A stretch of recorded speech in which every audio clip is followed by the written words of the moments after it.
Anderson, Bruford, Wakeman, Howe. Electric Factory Concerts and Pepsi present live an evening of Yes Music Plus.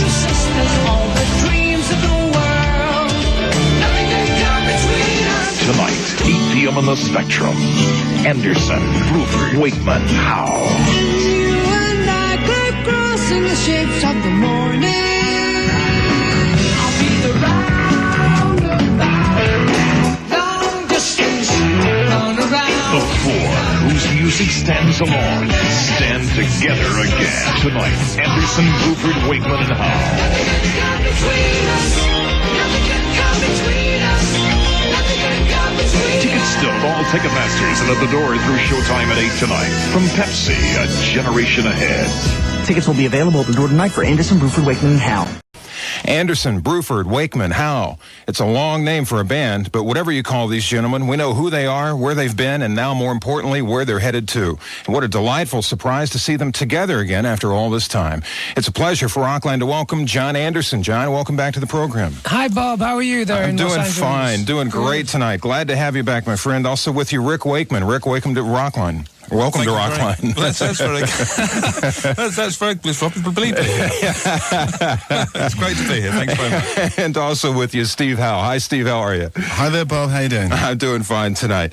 First question I'll throw to John, I guess. How did the reunion come about? Would seem to be the obvious start, John. How'd you guys get back together? Well, actually, it's very simple. It's just a series of phone calls, and everybody felt that it was a good time to get together again and make music together.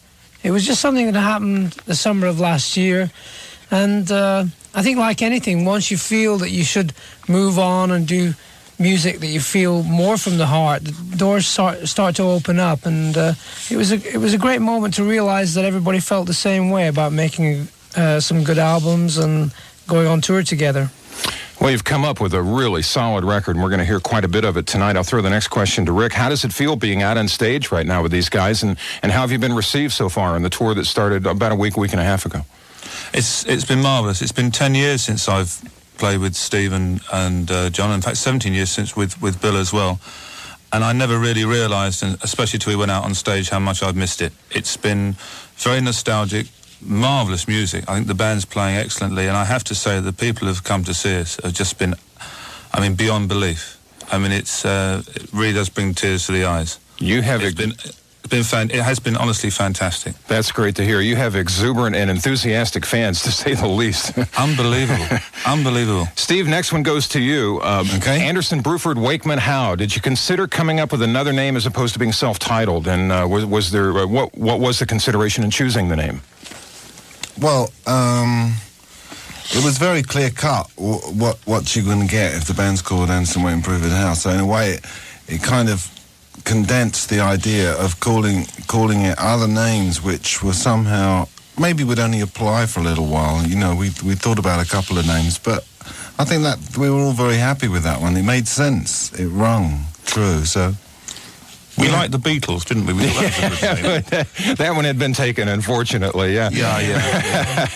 Well, you are right. Everybody knows who you are, Anderson, Bruford, Wakeman, Howe. We're going to play a song right now from the self-titled album. This is Order of the Universe on Rockline and the Global Satellite Network. And welcome back to Rockline. It's an evening with John Anderson, Rick Wakeman, and Steve Howe. By the way, they will be in concert tomorrow night in Manchester, New Hampshire at the Riverfront Park, then Wednesday night in Middletown, New York at the Orange County Fairgrounds, followed by a date in Wantagh, New York, Jones Beach Theater on Thursday night. Then you'll find them Friday in Hartford, Connecticut at the Civic Center, and Saturday at Old Orchard Beach, Maine, the Performing Arts Center, and then Sunday night in Holmdel, New Jersey at the Garden State Arts Center. Right now, a call from Reno, Nevada.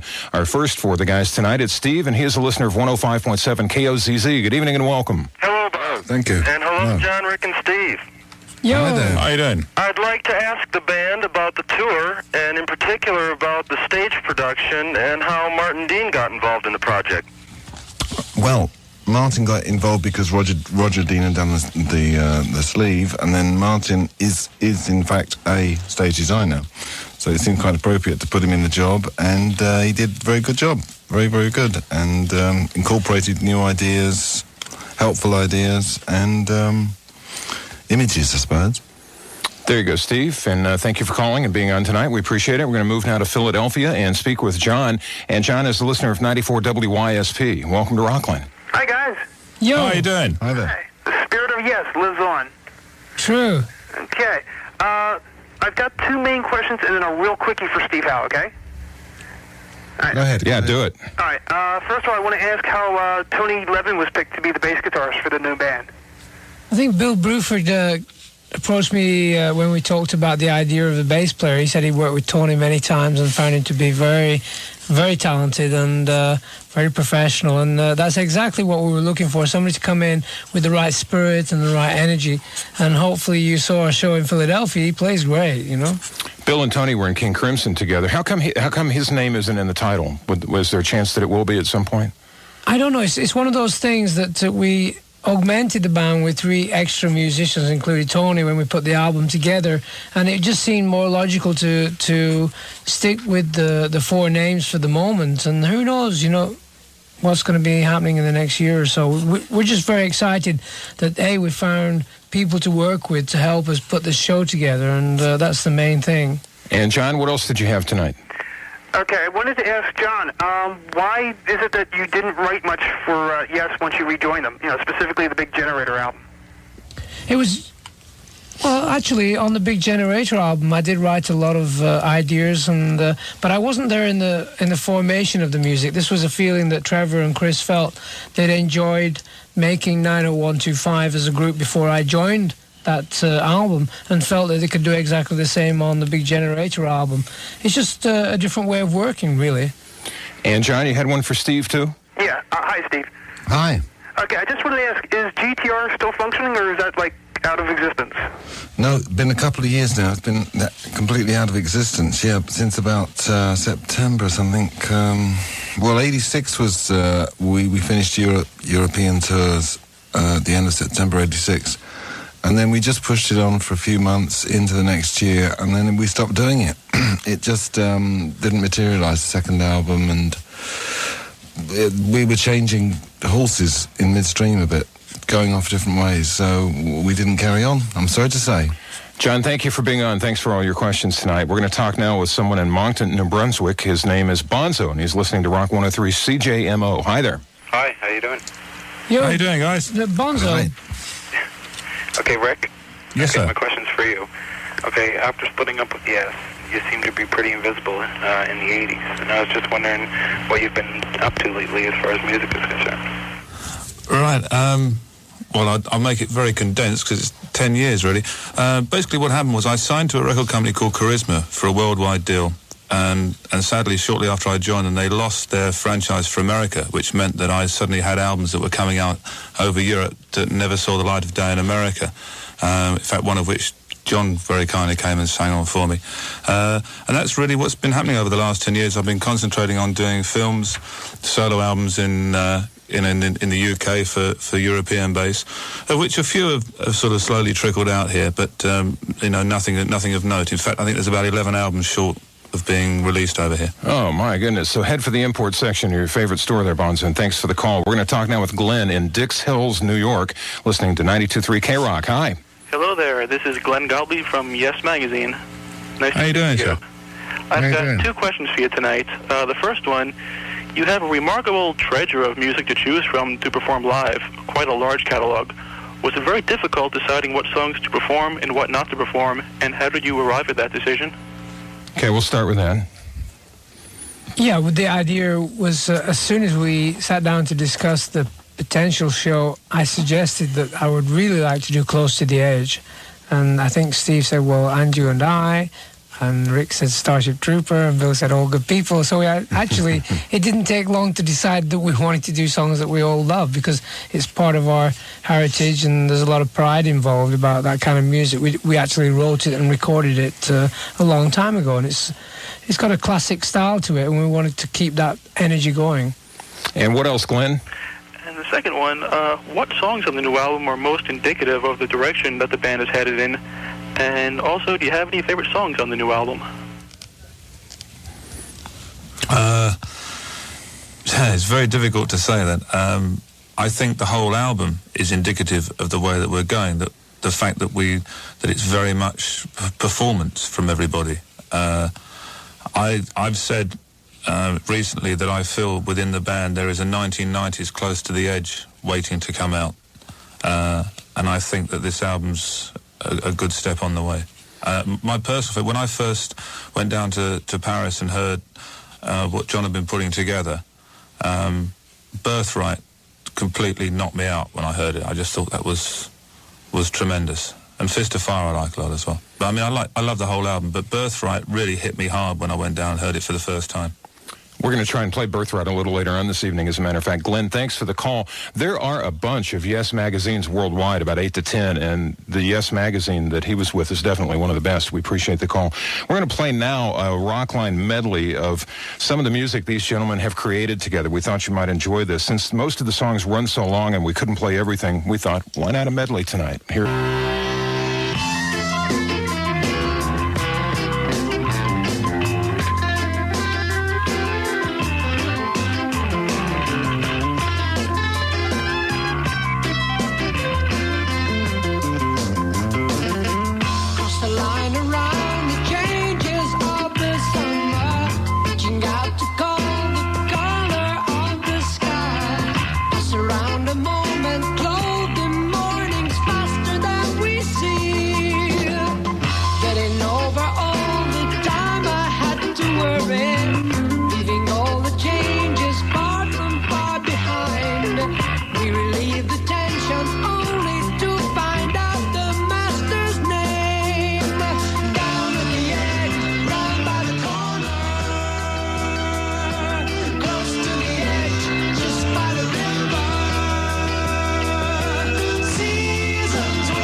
The Rockline medley for you tonight. Songs from Fragile, Close to the Edge, and also the song America. Our guests this evening, John Anderson, Rick Wakeman, and Steve Howe. A couple of more live concert dates for Anderson, Bruford, Wakeman, Howe. Pittsburgh at the Palumbo Center on the 15th of August. 16th, Cuyahoga Falls, Blossom Music Center. That's outside Cleveland. Then Weedsport, New York on the 17th. The Darien Center in New York on the 18th at the Darien Lake Center.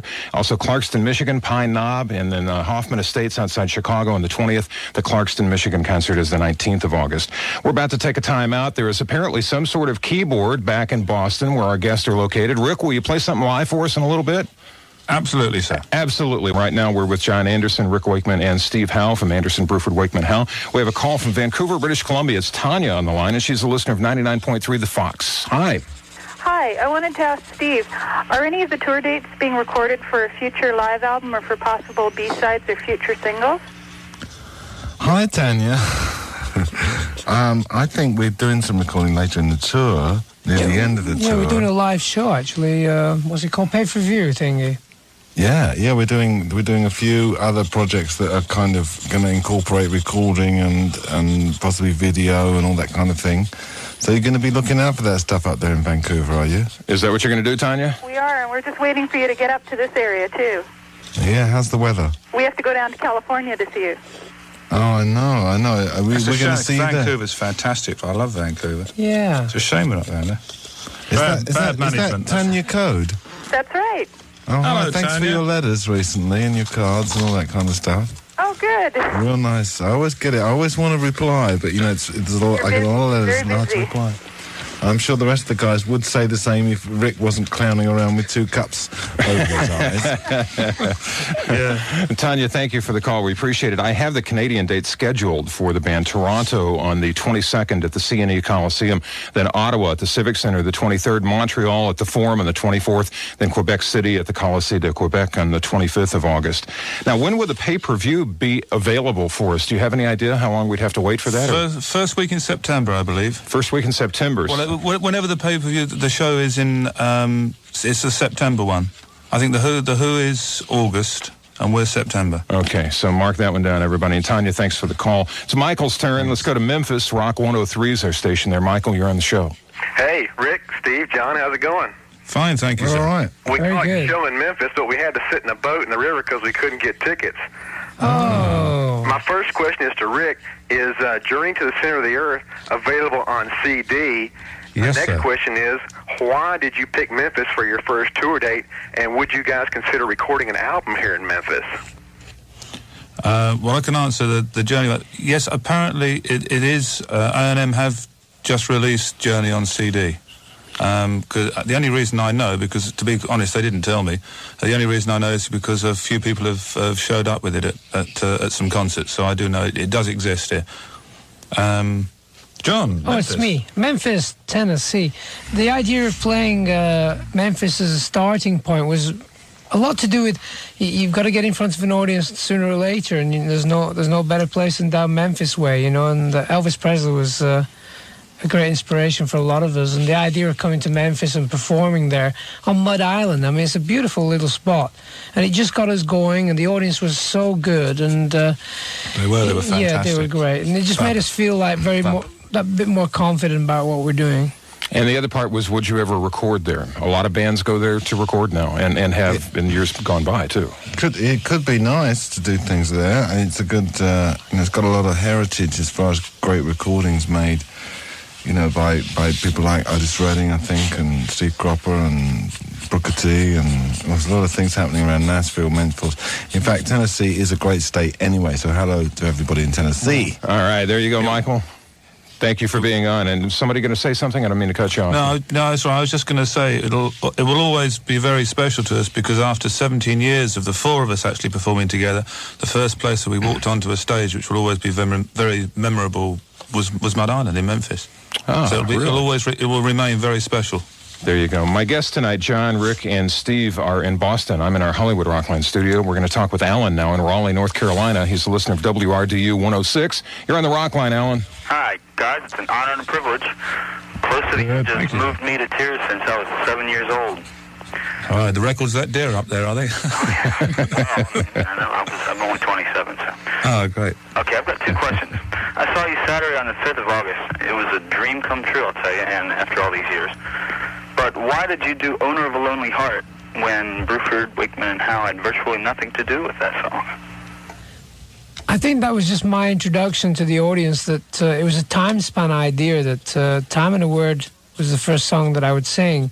And I felt that I've gone through a lot of changes over the years, and one of the songs that I know the audience enjoys is Owner of a Lonely Heart, and I felt like singing it acoustically, and then I went into one of the songs from the new album. I think that was just something that I wanted to experience. It seems to go down very well, and the audiences really enjoy the idea of doing an acoustic version. There you go, Alan. And do you have anything else on your mind tonight before I cut you loose? Yeah, one other question. The non-LP release, Vultures, that's an incredible little piece. What besides, pardon me, Bruford, Busy Drumming, why was it cut besides Busy Drumming? To me, that was the only reason it would have been cut. I've grown to love that tune. It's one of those songs, we actually recorded 1 hour and a half of music all together, and it's very hard to get it all onto a CD. So the idea was it was a song that Steve actually sent to me when I was just doing some overdubs in Montserrat, and it just hit a certain nerve in my idea of a musical scope.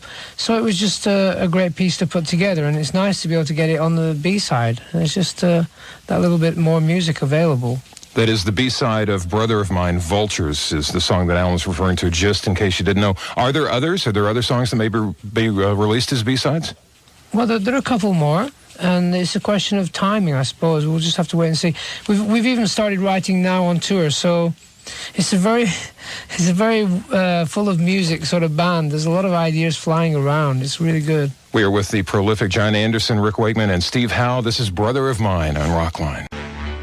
Up Close is back with John Anderson. I can remember very much the idea of King Crimson coming along at that time, in and around the beginning of the 70s. And we all started to realize there was a lot of us guys trying these wild left field ideas, so let's just join in the idea.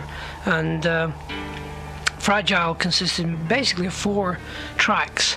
We had this idea of everybody having a little 4 or 5 minutes each to do their own thing, which really helped to expand the musicianship within the band, because then you could go on stage and turn and say, right, it's the Rick Wakeman, and Rick Wakeman joined the group. So it was a very exciting musical period, because he was a guy who could play anything classic. It was fantastic. So he had to put that on the record and then on stage, and that's when we started to breathe more sort of musical air into the band. I think it was a great time.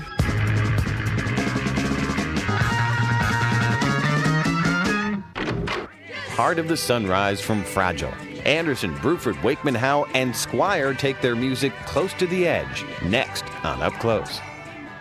Beautiful, absolutely beautiful. Anderson, Bruford, Wakeman, and Howe, Brother of Mine on Rockline. We're with Steve, Rick, and John from the band. Our next call is from Pittsburgh, Pennsylvania. It's Frank, a listener of WDVE. Good evening and welcome, Frank. Hi, guys. Yo. Hi there. Hi. Yeah, I was at the concert in Harrisburg last Wednesday and the one in Philadelphia at the Spectrum. Good. Mesmerizing, awesome, beautiful work. But I was wondering, and any one of you can answer this, are you planning on adding or dropping songs, changing the set as the tour goes on? Because I've got tickets for next week, too, Tuesday and Wednesday. And kind of like to see a different show, huh, Frank? Okay. Yeah, we'll organize it for you, Frank. Are you changing the set list as you go on, or are you pretty well staying with it? We're just fine honing it at the moment. In fact, when we first went on stage, as we talked about Memphis, we went on with 3 hours of music, and it just seemed a little too long for everybody to sort of grapple with. So we've honed it down to about 25 minutes, isn't it? 25 minutes, yeah. So it will be a similar show. I wouldn't say I'm not going to tell any fibs. It'll be the same show, but it'll be better. There you go, Frank. And boy, talk about a fan. He's going to shows all over the country there. I know. Frank, we appreciate it. We're going to talk now with Kathy in Charlotte, North Carolina, listener of 95.7 The Rock. Hi, Kathy. Hi, guys. How you doing? Did you ever think about using Eddie Alford as producer? Yeah, actually, Eddie did ring us around the time we were discussing the formation of the band and stuff. But it just worked out that it wasn't going to work exactly the way we wanted to go and work in America. We felt more European in terms of putting the album together, and that really set us up to really start the album without any producer at all. That was the idea. So I took the reins a little bit of the idea. So, we love Eddie very much. He's a great guy. You and Chris Kimsey did a nice job on that, John. And Kathy, thank you for the call. We're going to talk to Rob now. Rob is in Middlebury, Vermont, and he's a listener of 106 WIZN in Burlington. Rob, you're on the Rockline. Hello, John. Hey. How you doing? Hi. Hello, Steve. How are you? I'm okay, thanks. Say hello to Rick. Hello there. Hey, Rick. How are you doing? Fine, thank you, sir. All three of you are some of my greatest creative influences. You've really been great. That's nice. What's your question? I was wondering about John. You were commenting on a song called Shoot High, Aim Low, and about how it was about how, relating to the potential of life beyond war, and about how mankind used to live beyond war, but then we forgot, but now we're remembering. And I'm wondering, how do you see mankind moving into the 90s and progressing into the next millennia? Well, I'm totally optimistic. I know that it's one of the things that we all feel very strongly about, that we all need a little bit more peace in the world, and it's going to come, and that's the way I feel about it. So I got to be simple and basic about this situation. While a lot of things are happening around us, we're going through an amazing time of readjustment towards the year 2000, and it's going to be amazing. Yeah, certainly will, Rob. Thank you for the call. We appreciate it. Call us again sometime. It's Rockline. Thanks for coming back. We're with John Anderson, Rick Wakeman, and Steve Howe this evening. Our next call is from Reseda, California. It's Manuel. He's a listener of 95.5 KLOS. Hi, and welcome. Hey, how's it going, guys? Fine, thank you, sir. Thank you. Fine, yeah. It's always a pleasure to be speaking with you guys. Good. I have a question for, I guess, all of you. What compelled you guys to write the song Birthright? And, I have another part of it, too, if Beyond War had anything to do with writing such a song. Okay, the first part of the question I might tackle a little bit. Yes. There was some experiences I had when I visited certain places where I felt there was a little bit of unrest. And I think one of the initial lyrical ideas was the idea that there is a birthright, and there are places all over the world that aren't kind of properly balanced, not properly organized to give space and appreciation and respect for people who actually were there, hundreds if not thousands of years before. So it seemed appropriate that one day this comes in. I wouldn't say there's a particularly strong political bias. It's just saying here is an inaccuracy. Here's something that's unbalanced, and then John, maybe you could handle the next bit. Well, yeah, I was just sort of remembering when I first heard the rough idea, one of the lines that Steve had written, "This place ain't big enough for stars and stripes and for red and white." The idea was there's so much power play going on around that it just seems that we're losing touch with the real people of the world, and they have so much treasure of knowledge to give us, and we just seem to overrule them flying the flag. And in this arms race, we all know it's not a very happy sort of situation. And a few years ago, I was very fortunate enough to realize there was this formation of people that under the name of Beyond War Foundation, which are trying to really see the potential of how life could be without the threat of war around us. And I think that's one of the feelings that I've carried through the last few years. And Birthright, it's a sort of very dynamic song to play on stage, very emotional. And I'm sure that we all feel, whoever's listening to the radio, they might say it's going on a bit, but we all feel very, very strong about our Mother Earth, and this is one of the things that we've always been very interested in. I think rock and roll has always been very clear about this, that we are trying to help each other and really work towards a better world. Rick Birthright. Wakeman just falls on the floor. Birthright, Anderson, Bruford, Wakeman, and Howe on Rockline. Birthright, Anderson, Bruford, Wakeman, Howe. 1989, Anderson, Bruford, Wakeman, Howe released their self-titled album. On it is a haunting song called Birthright. Here's John Anderson. The song is something that I read again in a book called Songlines, of how the Aborigines, when they go on walkabout, they sing. And they sing to the plants and the stones and the trees and the insects and the lizards and the birds and stuff.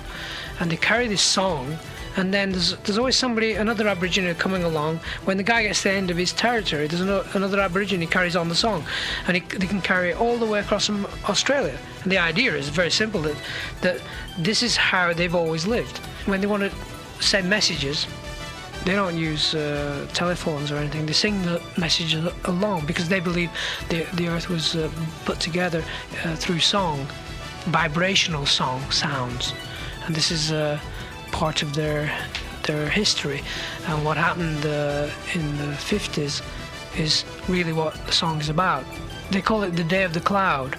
The British government were setting off atom bombs. An atom bomb was released, and it did kill some of the Aborigines. And it was kept secret, and nobody knows about it. And it's in this book, and I tend to believe the book.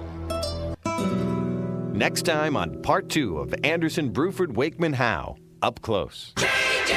Working with Trevor and Chris and Alan and Tony in Los Angeles and on the album Big Generator, I was definitely unable to get in there. For some reason, I couldn't get in there and stretch the imagination of the musicians. There was a sort of wall. I think they tended to feel that I was a little bit of a dreamer, but you cannot go anywhere musically without dreams. And yes, in a way, was my musical dream of the 70s.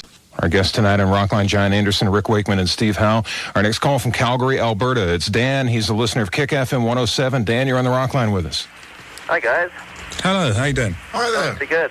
First, let me commend you on just a fantastic album. Just great. Thank you, sir. My question actually is for John. I noticed that Vangelis had a hand on Let's Pretend. Are you going to be doing any further work with him? Yeah, the song Let's Pretend was written about 6 years ago, and it just popped up one afternoon when we were in Paris, and we recorded it initially, not thinking that it was going to be on the album, but it just seemed to fit very well. And as far as a new John and Vangelis album, that'll be coming out, I think, around January. We actually, as we speak, Vangelis is actually producing it now. There you go, Dan. You got something to look forward to, and thanks for your call tonight on Rockline. It's Mark's turn as we head to Richmond, Virginia now. XL 102 is our station there, and we welcome Mark to the program. Hi. Hi, guys. I saw you in Hampton. It was a masterful concert. Beautiful. Thank you, sir. Thank you. That's nice. I was wondering, why has Yes always had such low media coverage? I have only one article in my collection. Well, maybe I just saw somebody fall over from the record company, so I think there's a certain feeling of guilt in that particular debate. But it's very hard to circulate music that isn't blatantly commercial. I suppose that would apply to Europe. Maybe it's not so bad here in a lot of respects, and you've got a lot of good things going, but You've got a lot more going here than you have in Europe. I mean, if anything exceeds sort of 3 minutes, 20 seconds in Europe, it is almost nigh on impossible to get it played. And in fact, if it's not top 40, it's very difficult to get it played. You are far more geared up, although, as Steve pointed out, it's got less and less in the 80s than it was in the 70s. Yeah, but it was nice to see Brother of Mine come in at 10.5 minutes and see so many stations play it without doing That was anything fantastic. To it. That says a lot. That says a lot for, I won't say changing attitudes of stations, but the fact that stations are realising that there is a lot more to music than just the 3 minute song all the time. There's a lot of other music out there that people actually want to hear. Here. Mark, thank you for the call. Let's talk now with Scott in Chatham, Ontario. He's listening to WRIF in Detroit. And Scott, we welcome you to the Rockline. Hi there. Hi, John. Hey. How are you, John? Very good. Very good. Hi, how you doing? Oh, good. Rick? Hi. Hi, it's good to talk to you guys. It's really glad to see you guys back together again. John? Sure. How are you, John? It's been talked to you the last time you were on Rockline. It's really good to hear your voice again. We're a big fan of yours. What's your question for us tonight, Scott? Okay, on the song Quartet off the new album, this is directed to John and Steve, because I'm assuming you guys are the lyric writers of the band, like wrote most of the lyrics, especially for that song. Part 2, She Gives Me Love. I noticed there's some background vocals on that track, on that part, and they sound like old Yes lyrics. Like the first part of it I've been able to get, what happened to this song we once knew so well, Signed Promise, 4 moments caught within the spell, which is from Revealing Science of God. And I haven't been able to get the rest of the lyrics from it, and I think they're probably other Yes songs. I was just wondering, John or Steve, maybe you could tell me what they were. Well, in a way, it's a whimsical look at our past musically, and the song She Gives Me Love, and I was thinking that she wasn't so much a woman, it was music that always came around when I was a bit lost, and some of the songs over the years are Soon or Soon the Light, and there's one or two other ones, In and Around the Lake from Roundabout, the South Side of the Sky we sing about. It's a little vignette. Steve was very instrumental in putting this together when we were working on it, because he came with the initial song. What's it called, Steve? I forgot. It's Long Distance Runner. Was the first one. No, it was originally called the Cue. The first Cue. Quartet. Oh, the backing thing. Yeah, it was originally called More About You, and we kind of changed it to I Want to Learn. I Want to Learn More About You. And the that's melodic, right, the melodic opening. I can't remember. I think I called it The Go Between or something. And it all got kind of stuck together. My ears are phasing. Am I going out of phase? You sound fine to me here. And Scott, thank you for the call. Scott, try and pay a little more attention to the music there, would you? Talk about a man totally immersed in your music there. Yeah. We have Rick Wakeman about to play live. We have plenty more coming up. And I have a couple of concert dates quickly for the band. Houston, Texas, the 28th at the Summit. That's in August. 29th, Dallas at Starplex. Then Bonner Springs, Kansas at Sandstone on the 31st. Into September, Denver on the 1st at Red Rocks, Park West on the 2nd, that's Park City, Utah. Then on the 4th, San Diego at San Diego State Open Air Amphitheater. More in a moment with John Anderson, Rick Wakeman, and Steve Howe. John Anderson. Working with Rick, Steve, and Bill you're working with talented musicians. They're very mature. They have a lot to say musically. That's why when you listen to the album, there's a lot of stuff going on. But it all seems to gel. It all seems to work properly. They're back. But no, they're not yes. They're Anderson, Bruford, Wakeman, Howe. Classic rock as it should be. Be listening next week for part 1 of Media America Radio's Anderson, Bruford, Wakeman, Howe. Up close.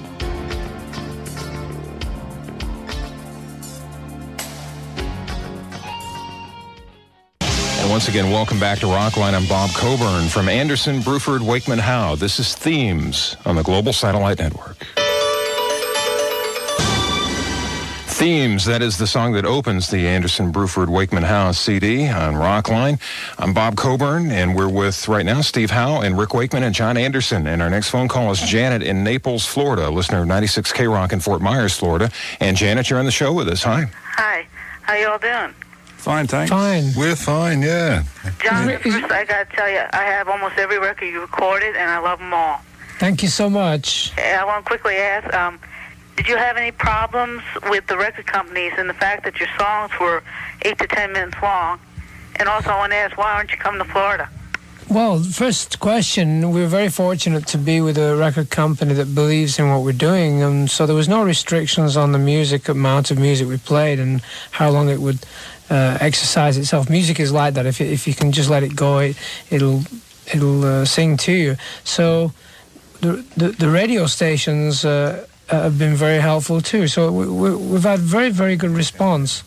As far as playing Florida, I'm sure that it's one of those things, if we could tour everywhere, we would do, but for the moment we're just doing this kind of tour, and there's certain places that we're missing, and maybe we keep our fingers crossed we can come back early next year or middle of next year sometime and come down there, because wherever we play, it's always wonderful. You know what I'm saying? There you go, Janet. No, I agree. Steve loves driving around there. Yeah, we miss Florida this year. We only got as far as Atlanta or somewhere like that, as far as going that corner of the world. But another time. Keep your hopes up there, Janet. Maybe so.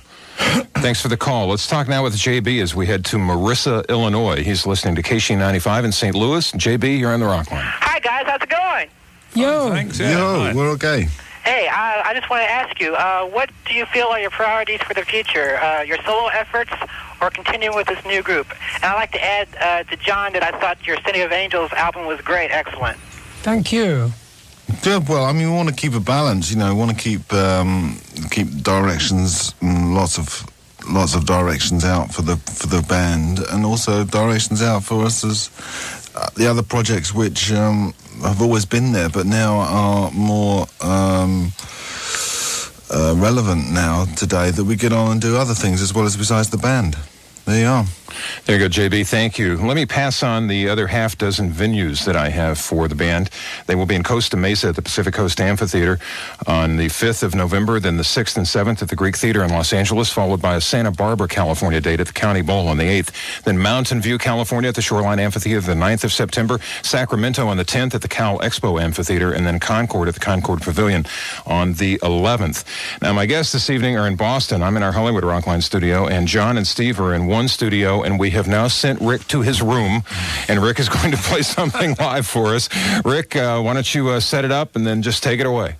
Yeah, well, they said they got a piano here. Actually, it's in the bar next door. Okay, he's just coming along. He's rushing in the room. He's got a bucket of water on his left shoulder. And well, I have to say, here in this year, they've got a beautiful Steinway He's sitting piano. down at the piano. It's a remarkable occasion. Yes, it is. He's sitting down at the piano. He's not actually moving his lips yet. No, he's not got the cue. I think now, Rick's going to get the cue any second. Oh, I haven't put the lid up. There he is. There's the lid. I can hear That's the lid. the lid. Yeah, this is a piece that, before anybody asks, you can't buy because it was never released here. It's a piece I originally wrote back in the early 80s, a piano piece called Gone But Not Forgotten, which is pretty poignant for us all being back together again, although it has been heavily rumoured that it's got more to do with my golf balls than anything else. So this is a little piano piece I wrote ages ago called Gone But Not Forgotten.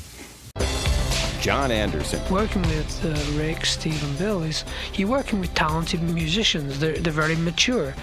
They have a lot to say musically. That's why when you listen to the album, there's a lot of stuff going on. But it all seems to gel. It all seems to work properly. They're back. But no, they're not yes. They're Anderson, Bruford, Wakeman, Howe. Classic rock as it should be. Be listening this week for part 1 of Media America Radio's Anderson, Bruford, Wakeman, Howe. Up close.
Beautiful. Very, very tasteful. Boy, is that nice. Mr. Rick Wakeman, ladies and gentlemen. Gone, but not forgotten. We're not quite gone, so don't forget us. We're coming right back on Rockline and the Global Satellite Network. And once again, welcome back to what has turned out to be a very fun evening tonight. We have Christine on the line to talk with our guests, John Anderson, Rick Wakeman, and Steve Howe. She's in Tampa, Florida, listening to 95 YNF. Christine, welcome to the Rockline. Hi, everyone. How are you doing? Fine, thank you. Yeah, we're fine. Okay, my question, I guess I'll direct it to John. How did the catalog number become 90126? Was that planned, or was it just a coincidence? I think that was just a little bit of a tongue-in-cheek thing from Arista Records. We didn't actually find out about it until the album was released. It's just a little bit of fun, It's interrelated fun with the record companies, I suppose. We're calling the next one 24 Hours from Tulsa. Christine, thanks for the call. And she noticed, yes, and people are starting to notice that. Good spotting. Well done for that. Yeah, really. Good job there, Christine. Let's speak with Joe now in New York City, listening to 92.3 K-Rock. You're on the show, Joe. Yeah, good evening. Hi. Yo. Just wondering why America, I think one of the greatest tunes you guys have ever recorded, is never performed live in concert. Well, we I can't think of a good excuse for it. I mean, I'm very sorry and all that. We did do it a couple of times. We did it a couple of times in America, but then we didn't really have quite time. We couldn't quite build it into our thinking at right this moment. So hopefully another time or something like that might happen. We might do it. I agree. It's a fine piece. It's a fine bit of arranging from the group. And, it's a beautiful song. It's a lovely song to work on. Once you've got material that good, then... One of the nice things is, it sounds strange, there is so much to choose from that that's what makes it so much fun. But there's obviously certain pieces, get left out. Yeah, there are other radio stations, that could be listening to Rick. I mean, you've got to keep it interesting. Joe, there you go. Thanks for being on. We appreciate it. Now, stop that. Stop it. Just stop it. Thanks to everybody for listening and calling tonight. Next week, Billy Squire. And then coming soon, Trevor Rabin, also Foreigners, Mick Jones, the Jefferson Airplane, Aerosmith. And then in September, this has been moved back a couple of weeks, a 2-hour special edition of Rockline with John Cougar Mellencamp.